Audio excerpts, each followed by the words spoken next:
Welcome to We Don't Have Cookies with your host, Jason Marshall.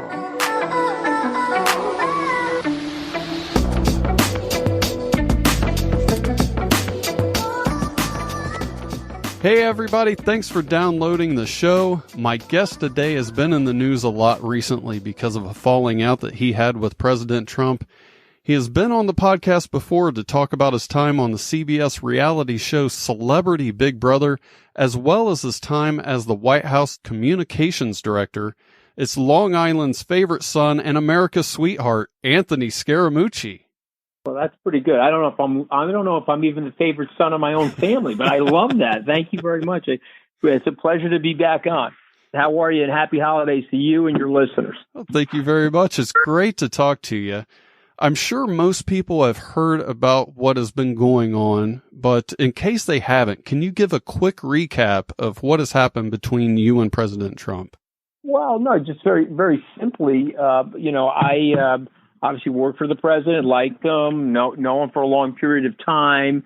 You know, I went to go work for him. Obviously, I got abruptly fired after 11 days. I've always taken personal responsibility for that. I've never blamed anybody for that. Did something fireable, got fired. But for 2 years after my firing, I was very loyal to the president, loyal to his agenda. But he has continued to do things that, frankly, don't make a lot of common sense and don't make a lot of sense for people that are running businesses that touch the public. And so, as an example, the Charlottesville situation, I still support him, but I'm sorry, I don't agree with the commentary that he made after the Charlottesville situation. I didn't agree with the disavowal of the intelligence agencies in Helsinki with the Russian president. I don't think the press is the enemy of the people. You're sort of a member of the press or the media. I just don't think that they are. They're entitled to their opinion. It's a free country. And the number one amendment, our First Amendment, is there for a reason. It's quite sacred. So a number of different things he was doing. When he got to the congresswomen and he started tweeting out that they needed to go back to the countries that they originally came from, you can go look at the tweet. He said, okay, that's it for me. I mean, you can't do that. I'm an Italian-American, and they told my grandmother to go back to the country that she originally came from. It's a racist American nativist trope. And so I spoke out about that on the Bill Maher show, and then the president attacked me. And then it's, of course, never enough for him because he has no boundaries. He then went on to attack my wife. She's a suburban housewife living on Long Island, has no political standing, hasn't said anything about him in the public domain of any consequence. And so that was it for me. I said, okay, this guy's crazy. He's going to end up doing something very damaging. I said that in August. And I said, it's like Trump Noble. You know, he's like the nuclear reactor. If you watch that HBO series, that nuclear reactor was melting down at the core. They had to make a decision if they were going to clean it up or cover it up. And I said the Republicans would start by covering it up, but they would eventually be forced to clean it up. And so this is a guy who's not mentally well, and he's a guy that can't manage a process. And so I wrote an op-ed explaining that, why I decided to no longer support him. I own the mistake of supporting him. I'm not one of these guys to pretend that I got something right when I in fact got it wrong, which is one of the reasons why I think people need to, in our society, if we want to get along better, we need to share with each other and express to each other what our vulnerabilities are. And of course, the president's not capable of that either. You know, he tries to pretend that, he's got no weaknesses, and he tries to pretend that he's never been wrong about anything. And he has a motto where he doesn't apologize to anybody for anything. And I think that's a shortcoming. I think that's a sign of low self-esteem. And I think it's a sign of, self-hatred. The last time you were on the show, you seemed to have kind of seen this coming with President Trump. Maybe not the particular scenario that happened with you, but you said that you had a few nicknames in mind to call him if he ever turned on you, which I'm not sure if you had a feeling it would happen, or maybe you just noticed a pattern that has happened to virtually everyone he's ever known. But well, yeah, no, he is a modern day ancient Mayan. he believes in human sacrifice. And so he has this smoldering volcano of self-hatred. And so he looks at a guy like Rex Tillerson. He says, oh, wow, great career, great family, was an Eagle Scout. Let me lift him up over my shoulders and throw him in the volcano of my self-hatred.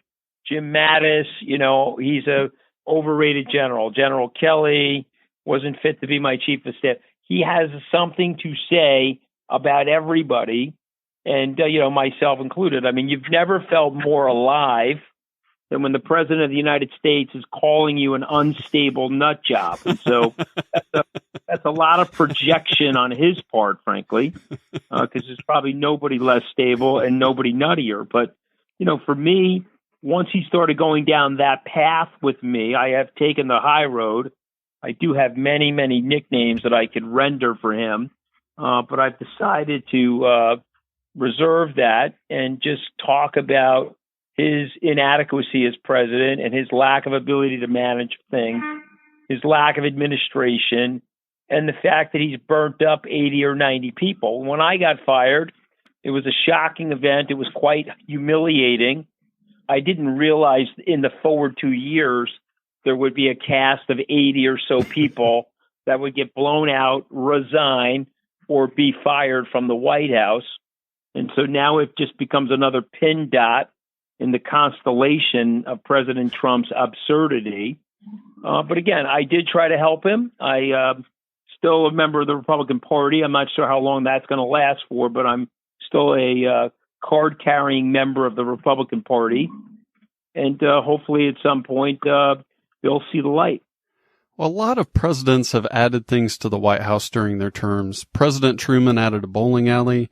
President George H.W. Bush had a basketball court put in.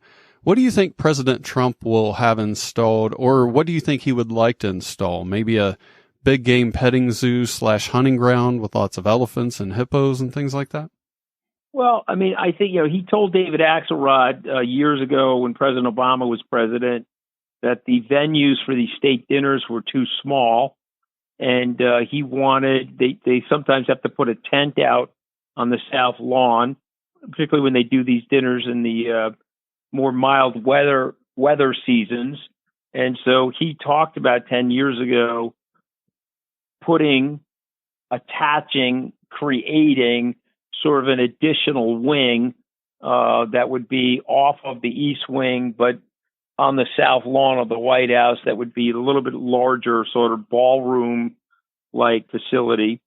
And again, I don't know if the White House or the Parks and Recreations or the landmark zoning there and so forth would ever allow for something like that, but I could see something like that theoretically. Okay. And you said he was thinking about that 10 years ago. Yes, he was. Wow. Okay. So Yep. he already had big plans in store, huh? Yep. Well, like I said at the opening of the show, you've been on the news a lot recently, and I think a lot of people have been wondering this.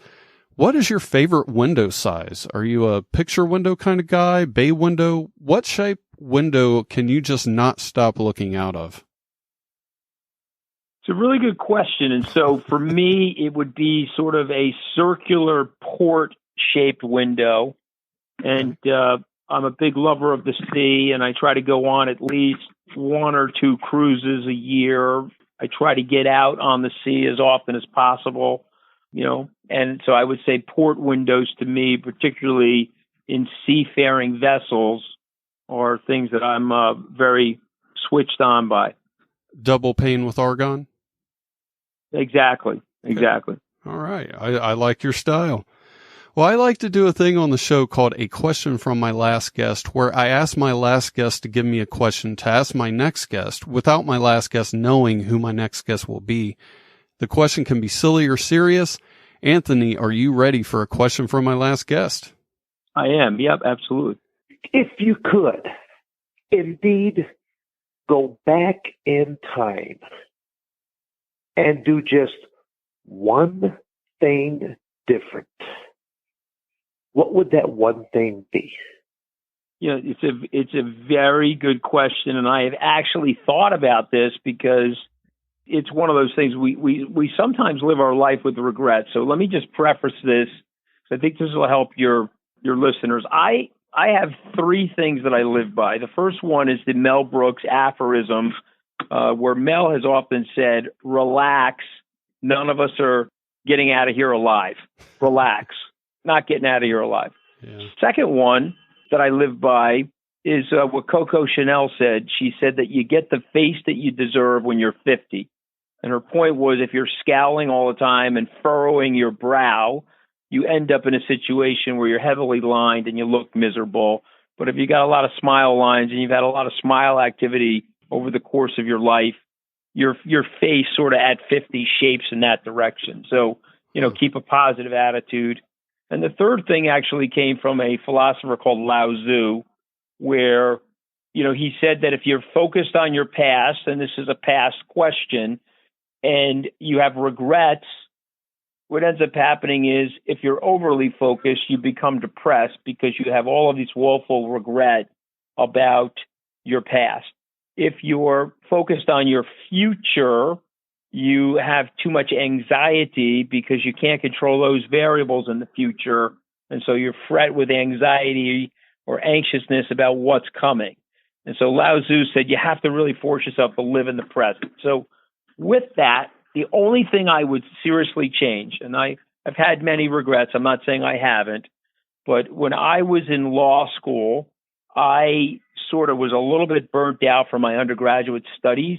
Mm-hmm. And I probably was reading a half a tank's worth of material.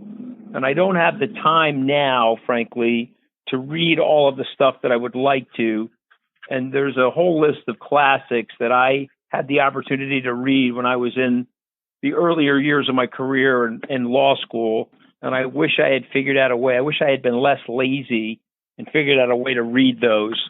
And so maybe I'll get to them in my retirement. Doubtful. But that's one of my regrets, probably my only real significant one. Very interesting answer.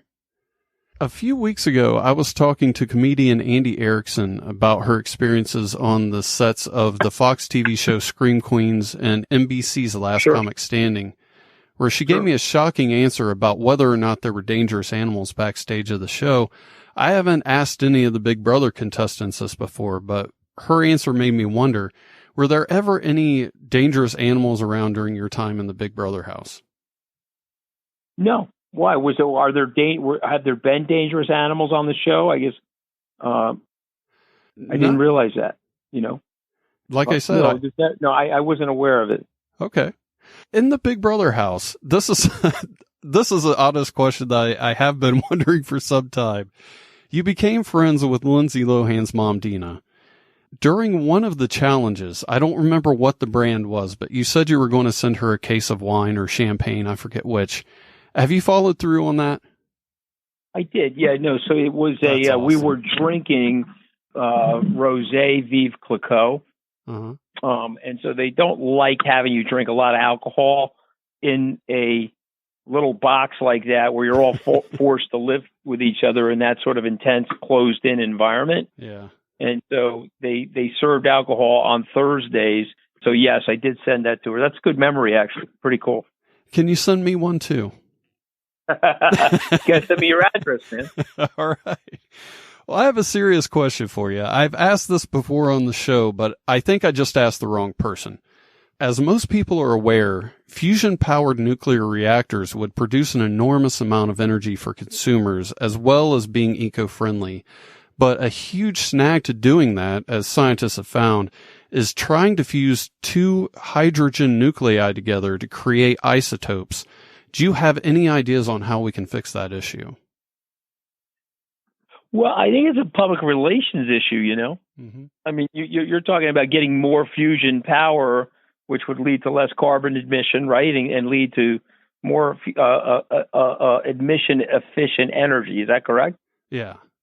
Yeah, I think it's a public relations issue because, we talk about something like Chernobyl or I'm old enough to remember 3 Mile Island and the movie China Syndrome. Most of America is spooked out by the radiological effects of nuclear power and the potential side effects of nuclear power. So, I mean, I think that's an issue. Well, my next guest is Vietnamese-born comedian Nicole Tran. She just started into comedy not too long ago. Do you have any advice for her in making her way in showbiz in America? Well, again, I don't like being a cliched person, but, the number one thing is you have to be a Super Bowl. You can't be bone china in show business or politics or even Wall Street or, frankly, life in general. And so she's got to, be able to be resilient and take rejection and things like that. But if she's going to be in comedy, I would encourage her, and I would tell you to please have her read the biography that came out a few years ago on Robin Williams, because I thought that was one of the more thoughtful biographies. And it also talked about his style of managing his comedy. Mm-hmm. And I got to tell you something, it was absolutely a brilliant biography. Tell her to pick it up. And the gentleman that wrote it was a gentleman by the name of David Itzkoff, Itzkoff. But I got to tell you, it was a brilliant exposition of his life and an exposition of what he was like as a guy and how he thought about comedy. And the last point I'll make about this is people are at their most comedic when they're addressing something in real life that puts other people on pins and needles. It's very true, Anthony. Very true. It was great talking to you, having you on the show today. Is there anything you'd like to promote before you go? No, I appreciate the opportunity to be on, and wish you guys a happy holiday, Merry Christmas. If you're thinking about supporting, I guess the only thing I would say, if you're thinking about supporting Donald Trump, be careful, because 5 more years of this sort of nonsense would be super dangerous for the country and for the world, frankly. Just be careful. All right. Well, I want to thank you one more time for being on the show. I appreciate your time. It was great talking to you. All right. God bless you, sir. I'm going to take a quick break and I'll be back. Want to contact the show? Send an email to jason@wedon'thavecookies.com or call 929-266-9342 and leave a voicemail. Hey guys, it's Elena Davies from the Miscellaneous Podcast, and you are listening to We Don't Have Cookies. My next guest was just on last month, but I couldn't wait to have her back on again. I mentioned her while I was talking to Anthony a little while ago. It's the one and only Nicole Tran. How you doing?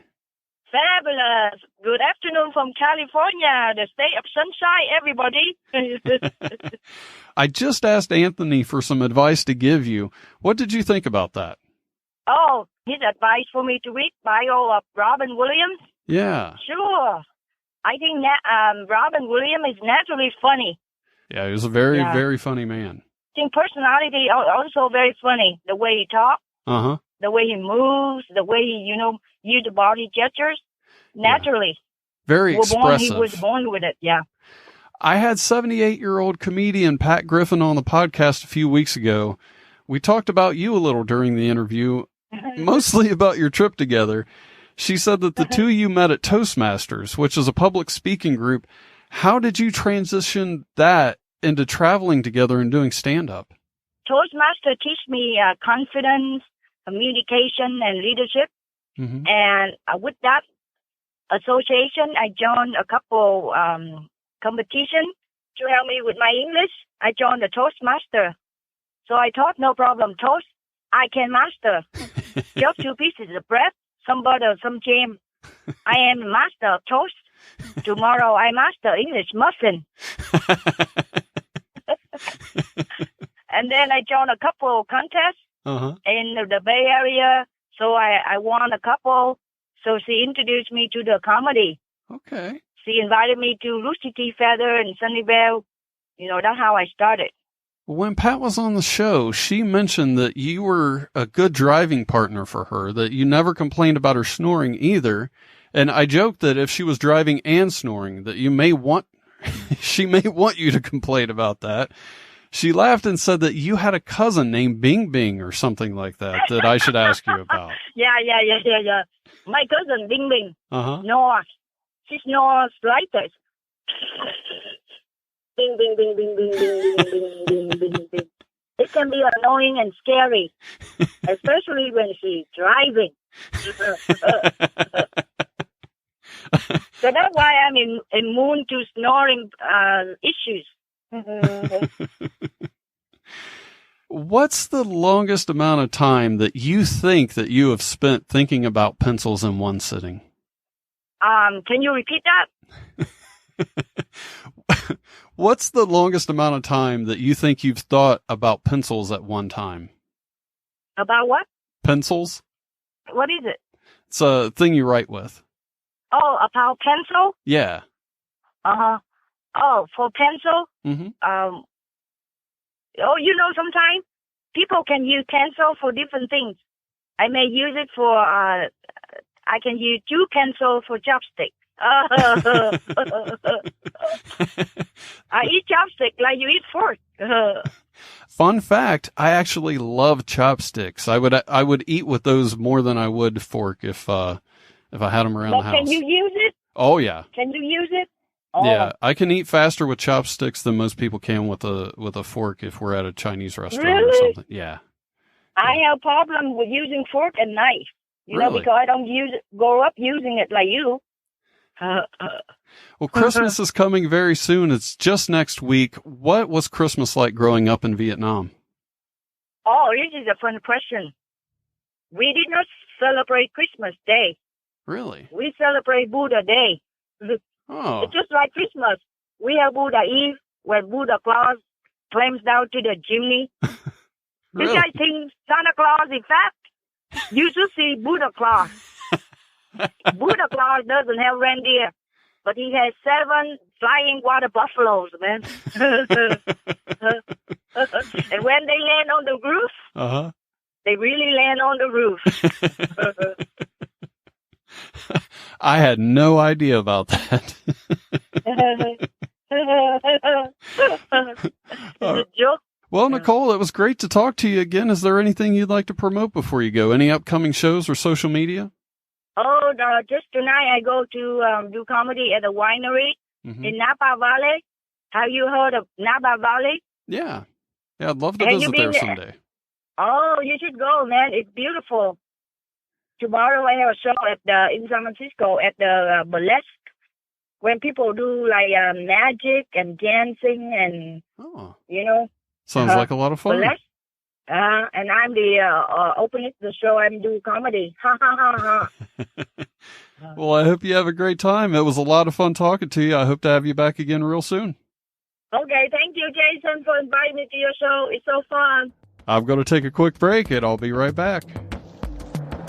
Hey, I'm Ken Shamrock, the world's most dangerous man. You're listening to We Don't Have Cookies.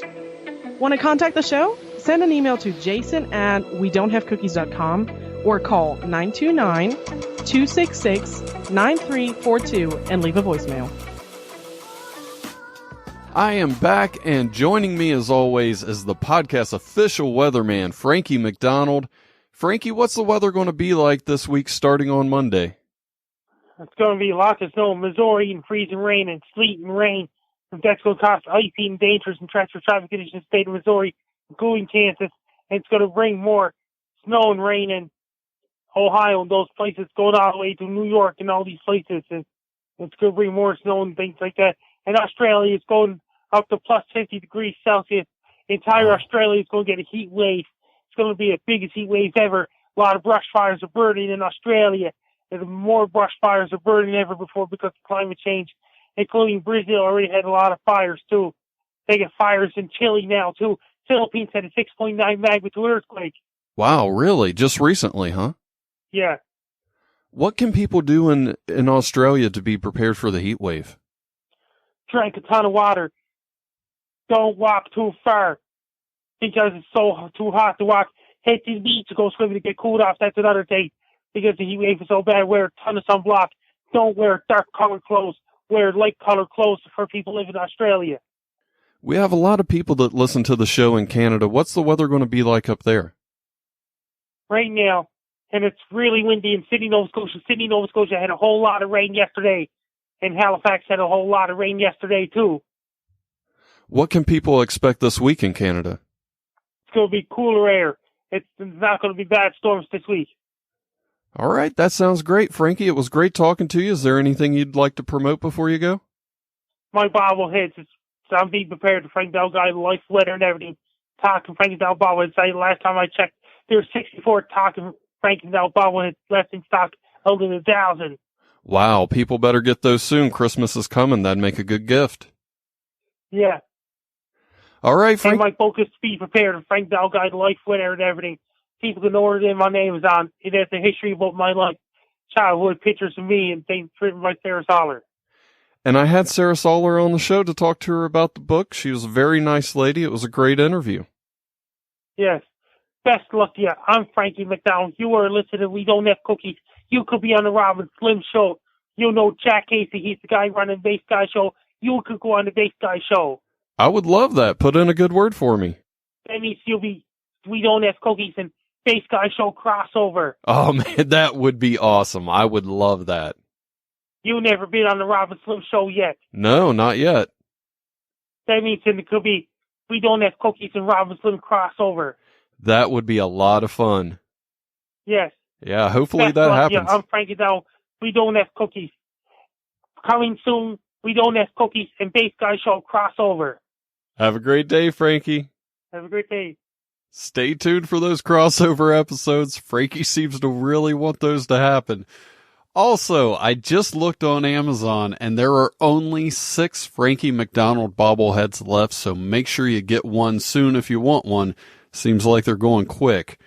Before I forget, John the Songman sent in a song for Anthony Scaramucci. I meant to play it for him and I forgot while I was talking to him, so I'm going to play that for all of you right now. My name is Anthony.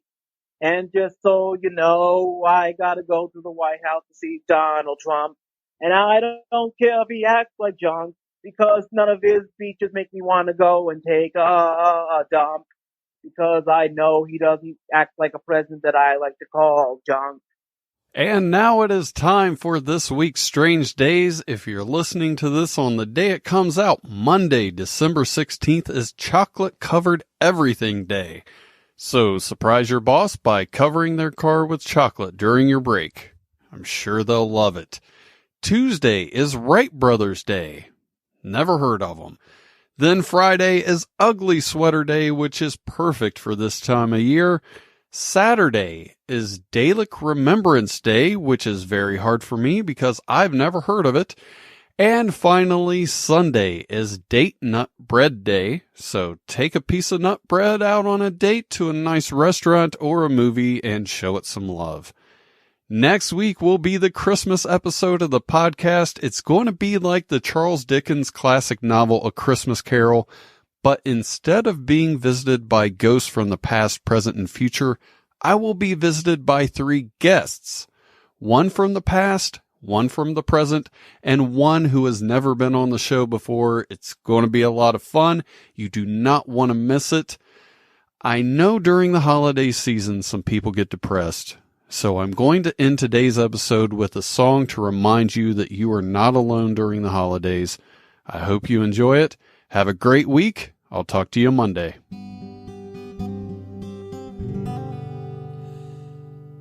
You're never alone. We are here with you, collecting all the data from everything you do. We know the sites you go to and the calls you make as well.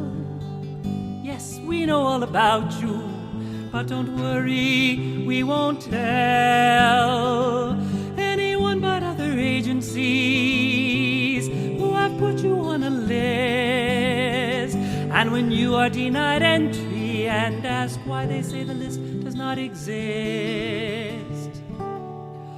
Your lack of trust in us is hurtful. Remember, we are on your side. And if you don't want us near you, well, then you must have something you're trying to hide.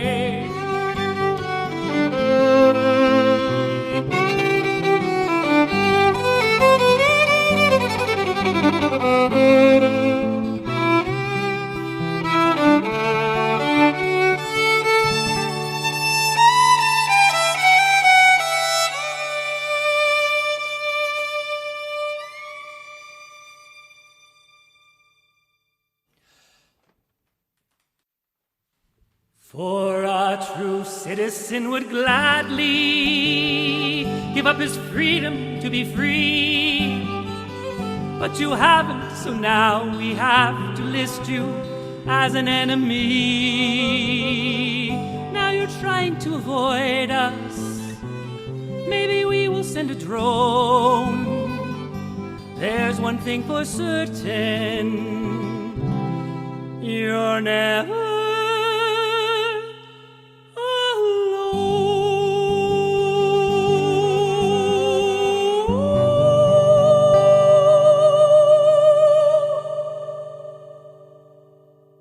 You've never felt more alive than when the President of the United States is calling you an unstable nut job.